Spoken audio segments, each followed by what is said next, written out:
Dito sa Papa Dudut Stories, ikaw ay hindi... Minsan ay makakaranas tayo ng kababalaghan sa buong buhay natin. Yung experience na mabibigla ka at mapapaisip kung paano yon nangyari sa totoong buhay. Kahit na alam mong nangyayari lamang yon sa mga pelikulang kathang isip lamang ng mga writers at direktor ng pelikula. Ang sabi nga nila, 1 in a million possibilities na makaka-encounter ka ng totoong multo o kung anumang lamang lupa. At kung maka-experience ka nito ay swerte mo na lamang siguro o malas mo na lamang siguro.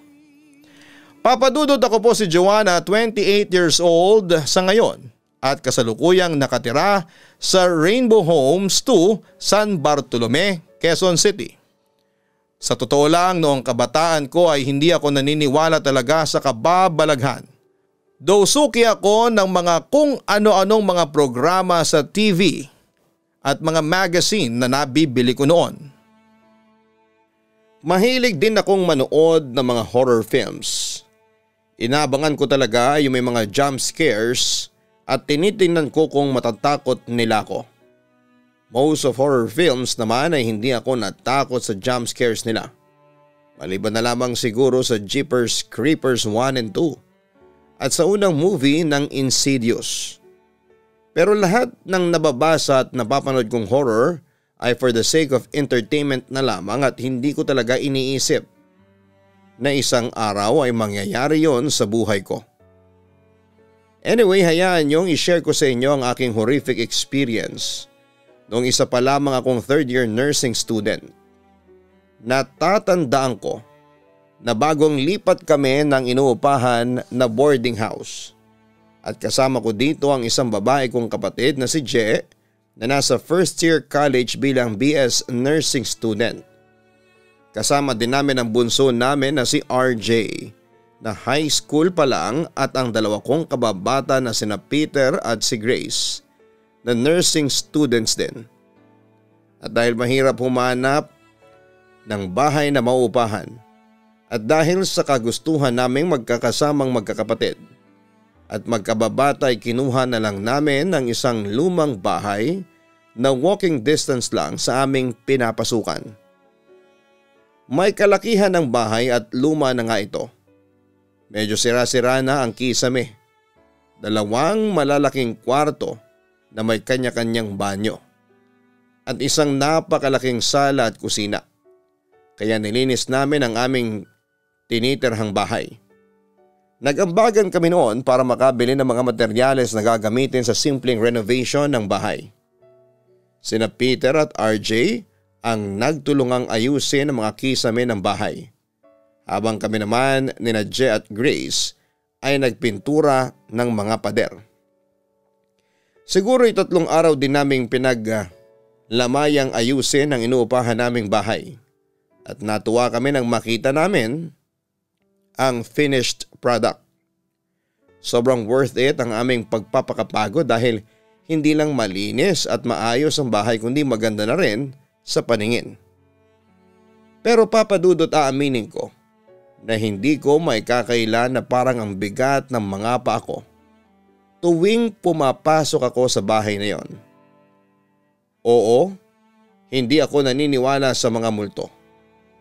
Pero noong panahong yon ay nakaramdam ako ng takot. Kahit pa na naayos na namin yon at mukhang hindi na haunted house ay ramdam ko pa rin na mayroong something wrong sa bahay. Na para bang hindi lang kami ang nakatira doon. Na parang may mga matang nagmamasid sa bawat kilos namin. Nung una papadudot ay hindi ko na lamang yon pinansin. Pero sa paglipas ng mga araw ay kapansin-pansin ang pag-iiba ng mga ayos ng mga gamit sa bahay namin. Hindi naman yon pansin ng mga kasama ko sa bahay pero ako na may OCD o Obsessive Compulsive Disorder ay napapansin na naiiba nga ang mga ayos ko ng decor namin sa bahay. Mga muebles, pati mga gamit namin sa kusina pagkagising namin. Tinatanong ko naman sina Je, RJ, Peter at Grace kung may ginalaw ba sila sa mga gamit namin bago matulog. Pero tinatanggi nila yon. Wala raw silang ginagalaw pagkatapos kong linisin ang bahay dahil nga alam nila na may pagka-OCD ako. Samantala isang araw habang nasa kusina ako, nagluluto ay nagulat na lamang ako nang biglang gumalaw at humagi sa akin ang isang plato. Buti na lamang at gawa ito sa plastic kaya hindi nabasag pero natulala ako noon. Naguluhan ako kung paano yon nangyari. Since hindi naman ako naniniwala sa multo ay inisip ko na baka may scientific explanation ang nasaksihan ko. Pero sa huli ay hindi ko na lamang yon pinansin at nagpatuloy pa rin ako sa aking ginagawa sa kusina. Sa kabilang banda, kapag ako lang ang mag-isa sa bahay dahil nasa school, ang mga kasama ko ay nagugulat din ako kapag nagpapatay bukas sa mga ilaw. Minsan ay bigla na lamang magsasarado ang pintuan sa kwarto kahit na walang ibang tao maliban sa akin. Pero dead man lamang ako noong una. At iniisip na lamang na baka may problema sa wiring ng ilaw at malakas ang hangin. Kaya sumasara ang pintuan. Hindi pa rin ako natakot noon. Pero papadudot nagsimula akong matakot. Nang isang araw habang naglalaba ako sa likod bahay, ay nakarinig ako ng mga iyabag sa loob ng bahay kahit na walang tao noon maliban sa akin. Inakala ko noon na baka may nakapasok na akyat bahay. Pero nang pumasok ako para alamin ay wala akong nakitang ibang tao. Pero nang mapalingon ako sa hagdanan ay tiyempo may nakita akong paang nakayapak ng babaeng nakasuot ng mahabang puting damit. Tiyempong paakyat sa itaas. Dahil nataranta ako na baka may ibang taong pumasok ay sinigawan ko ito at nagmamadaling pumunta sa hagdanan para tignan kung sino ang babae. Nakita ko siya papadudot nakatalikod at hindi kumikilos. Dali-dali naman akong umakyat para hilahin ang babae pababa kaso papadudot ay nagimbal ako. Nang lumingon siya sa akin. Isa siyang babaeng maputla, gulong-gulo ang buhok. Walang mga mata at walang mga ngipin. Ang itsura niya ay parang yung maskara sa Scream movie. Dahil doon ay napasigaw at napaatras ako. Pero nagkamali ako ng hakbang paatras kaya nahulog ako sa hagdanan at doon ay nawala na ako ng malay. Nagkamalay na lamang ako nang nakahiga na ako sa sofa. Binabantayan ng dalawa kong kapatid na sina Jet at RJ. Ayon sa kanila ay dumating sila sa bahay nang masilip nila ako mula sa screen door ng bahay na nakahandusay nga sa hagdanan. Para makapasok sa loob ay napilitan silang sirain ang screen door at doon ay pinagtulungan nila akong buhatin papunta sa sofa at doon nila ako inihiga. Ano ba nangyari sa iyo, Ate Joanna? Nahulog ka ba sa hagdanan? Concerned na tanong ni RJ sa akin. Gusto ko sanang ikwento ang aking nasaksihan at kung bakit ako nahulog sa hagdanan. Pero dahil sa kilala nila akong hindi naniniwala sa mga multo kaya nagpasya na lamang ako na ilihim na lamang ang nangyari sa kanila. Namamaga ang tuhod mo. Inform naman sa akin ni Jay habang sinusuri ang mga natamo kong pasa sa hita at binte. Samantala ay sinubukan kong igalaw ang mga paa ko at sa awa naman ng Diyos ay nagagalaw ko pa. Although kumikirot siya buti na lamang at hindi ako nabalian. Nabugbog lang ang mga kasukasuan ko. Sa huli nagpahinga na lamang ako para magkaroon ako ng sapat na lakas dahil may pasok pa ako sa school kinabukasan. Kinaumagahan naman ay nagkaroon kami ng unexpected na bisita habang kami ay naghahanda para pumasok sa eskwelahan.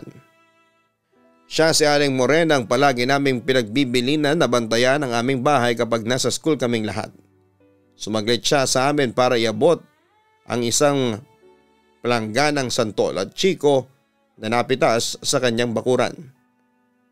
Siyempre nagpasalamat naman kami at nilagay namin ang prutas sa kusina sa ibabaw ng mesa. at lilinisin na lamang namin yon pagbalik namin sa school. Pero bago malis si Aling Morena ay meron siyang sinabi sa amin na nagpagulat sa aming apat. May white lady dyan sa tinitirhan ninyo Nakita nyo na ba? Usisa niya sa amin. White lady? Naku Aling Morena, wag naman kayong manakot. Wika ni Grace at natatawa pa siya pero halata sa kanya na meron siyang nararamdamang pagkatakot. Totoo hindi ako nagbibiro, ang totoo niyan ay haunted house ang bahay ninyo. Gusto ko sanang sabihin sa inyo noon pa lamang kaso'y nakita ko naman na masaya kayo sa loob ng bahay ninyo. Kaya ngayon ko lang nasabi sa inyo, pagpapatuloy pa ni Aling Morena. Wala naman kaming nakikita, inform ni Jess matandang babae. Pero ako meron ako nakita noong kakalipat pa lang namin dito sa bahay. Akala ko nga si Grace yung nakita kong umakyat noon sa hagdanan. Pero biglang nawala ng habulin ko. Hindi ko na sinabi sa inyo kasi ayaw kong matakot kayo. Kwento ni Peter sa amin. Ako naman so far wala akong nakikitang white lady pero marami akong narinig na yabag sa itaas. Kwento naman ni Jess sa amin. Ikaw Joanna, nakakita ka na ba? Usisa ni Aling Morena sa akin nang mapansin niyang tahimik lamang ako. Naku, hindi naniniwala sa multo si Joanna. Natatawang sagot ni RJ sa matandang kapitbahay namin. Gusto ko sanang ikwento na sa kanilang naging experience ko pero sa huli ay nagpasya pa rin akong itago na lamang ito sa aking sarili. Hindi nagtagal ay umalis na rin si Aling Morena at sabay na kaming apat na lumabas ng bahay para pumasok na sa eskwelahan. Ako na ang huling lumabas dahil sinigurado kong nakakandado ang buong bahay habang wala kami.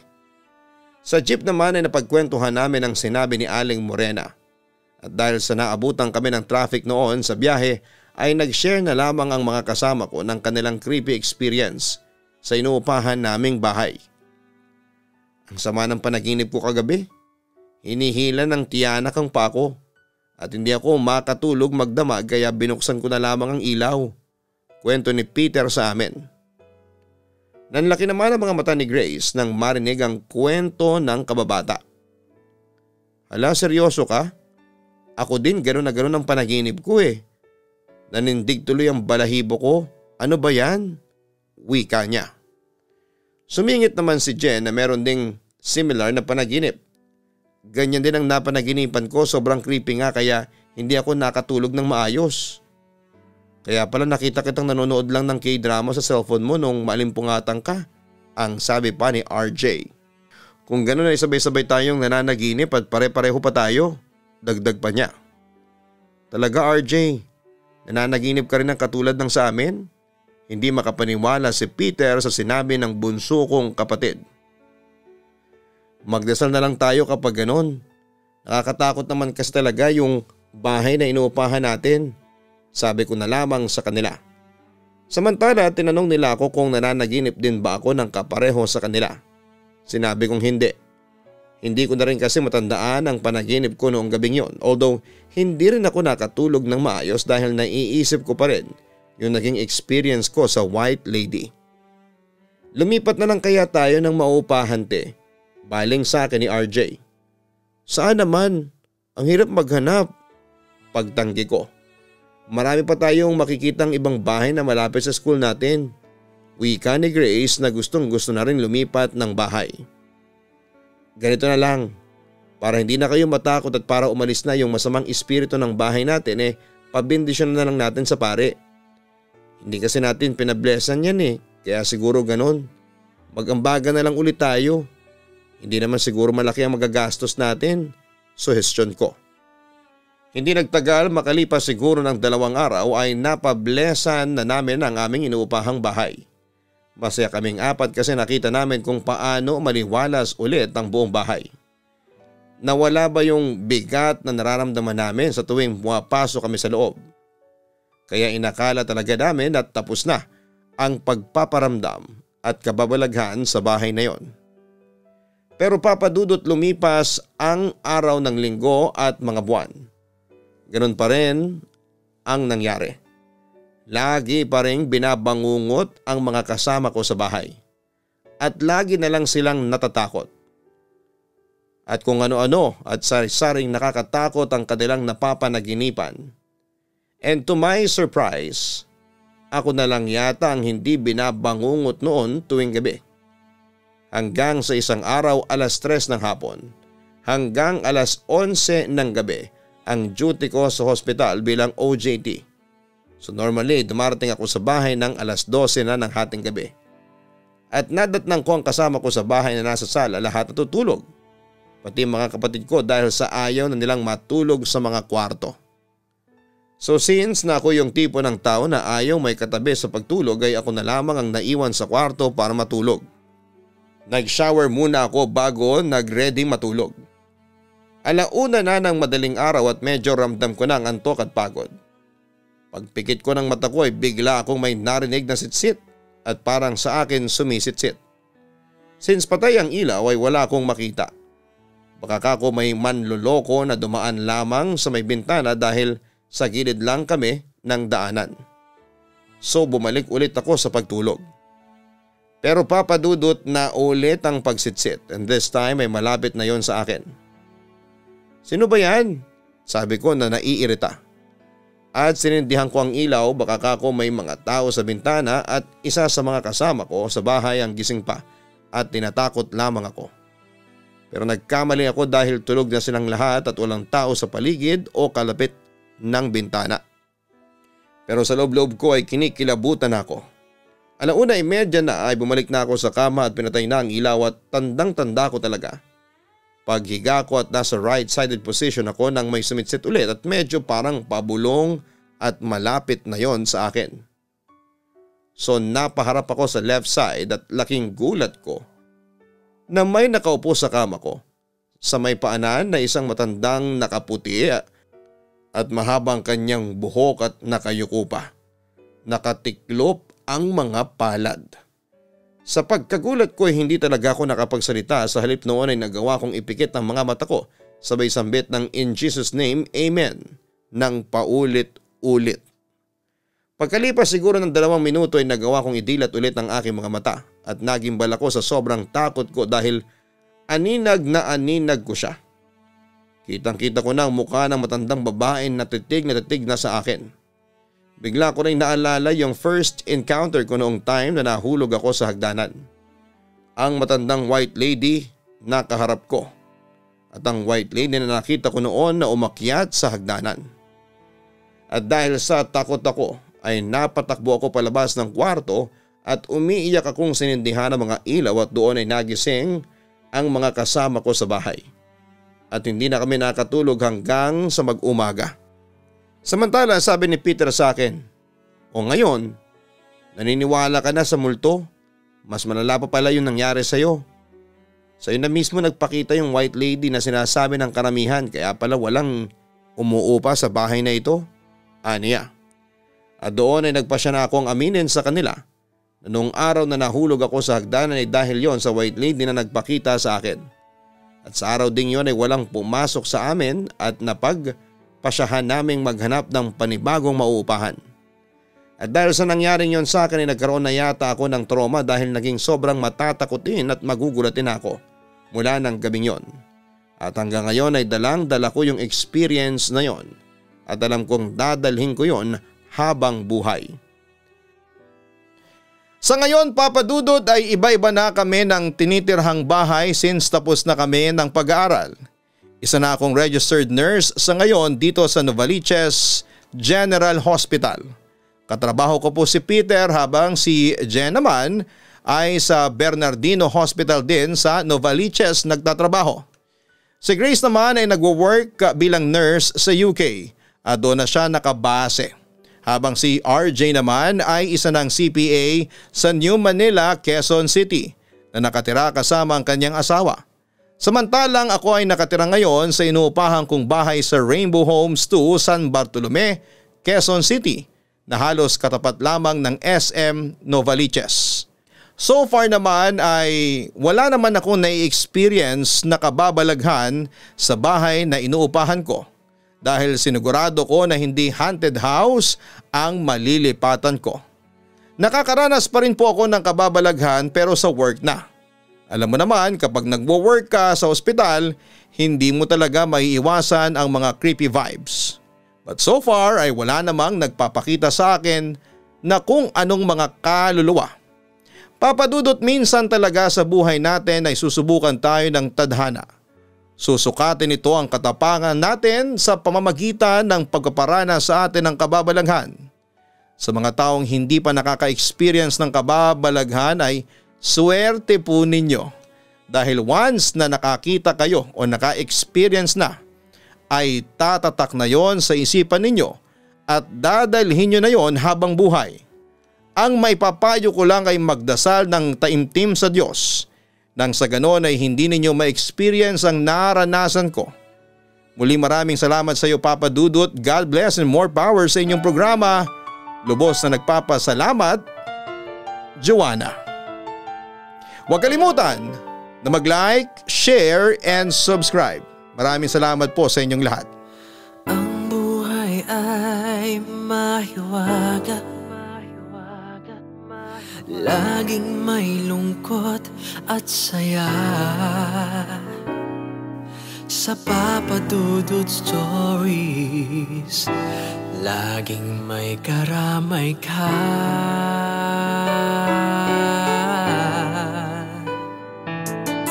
Mga problemang kay bigat,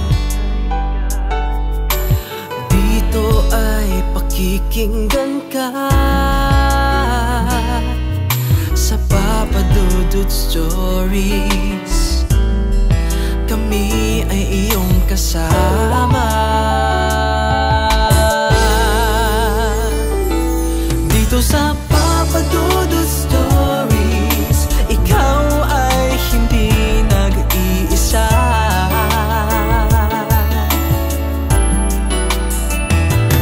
Dito sa Papa Dudut Stories, may nagmamahal sa'yo.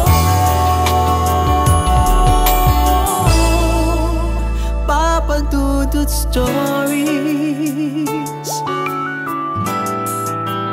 Papa Dudut Stories, Papa Dudut Stories.